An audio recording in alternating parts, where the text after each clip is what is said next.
Assalamualaikum warahmatullahi wabarakatuh. Di video ini, saya bersama Rafif, Bagas, Keanu, dan Afzal akan menerangkan virus corona. Yang pertama, apa sih virus corona itu? Virus corona atau Severe Acute Respiratory Syndrome Coronavirus 2 yang disingkat SARS-CoV-2 adalah virus yang menyerang sistem pernafasan.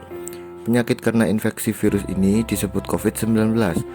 Virus corona bisa menyebabkan gangguan ringan pada sistem pernafasan, infeksi paru-paru yang hebat, hingga kematian.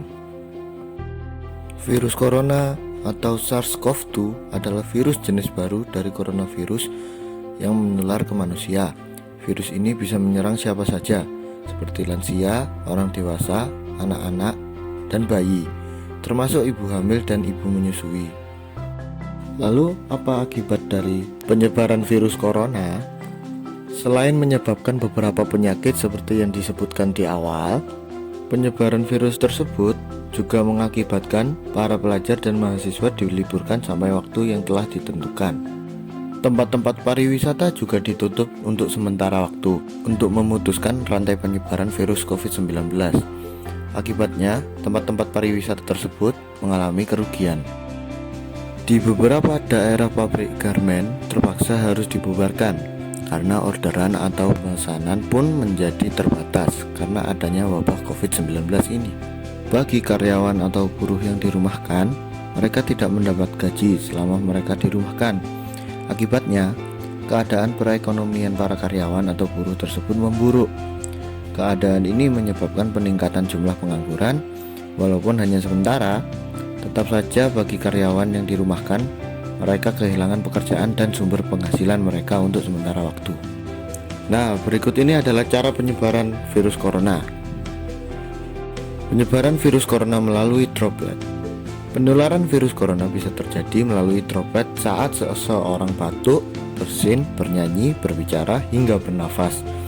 Saat melakukan hal-hal tersebut, udara yang keluar dari hidung dan mulut mengeluarkan partikel kecil atau aerosol dalam jarak dekat.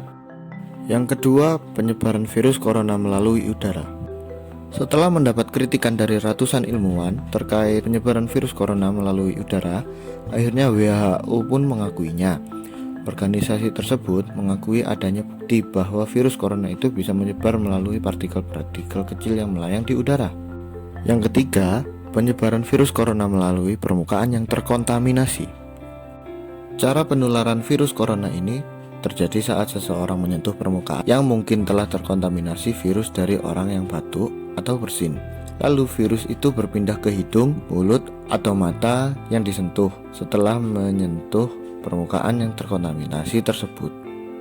Yang keempat adalah penyebaran virus corona melalui limbah manusia. Sebuah studi menunjukkan bahwa partikel virus corona ditemukan juga pada vesal oral orang yang terinfeksi seperti urin dan feses. Namun WHO mengatakan hingga saat ini masih belum ada laporan yang dipublikasikan terkait cara penularan virus corona melalui cara ini dan bukan menjadi upaya transmisi utama virus.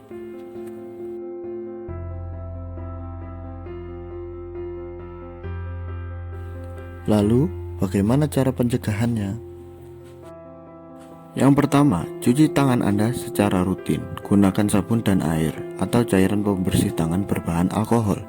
Yang kedua, selalu jaga jarak aman dengan orang yang batuk atau bersin. Yang ketiga, kenakan masker jika pembatasan fisik tidak dimungkinkan. Yang keempat, jangan sentuh mata, hidung, atau mulut Anda. 5. Saat batuk atau bersin, tutup mulut dan hidung Anda dengan lengan atau tisu. Yang keenam, jangan keluar rumah jika merasa tidak enak badan. Jika demam, batuk, atau kesulitan bernafas, segera cari bantuan medis. Usahakan untuk tidur cukup sekitar 8 jam sehari. Istirahat yang memadai akan meningkatkan kemampuan sel T untuk melawan infeksi maupun virus berbahaya. 9. Pakai barang pribadi. Sekian dari tugas ini, kurang lebihnya mohon maaf. Sampai jumpa di tugas-tugas selanjutnya. Wassalamualaikum warahmatullahi wabarakatuh.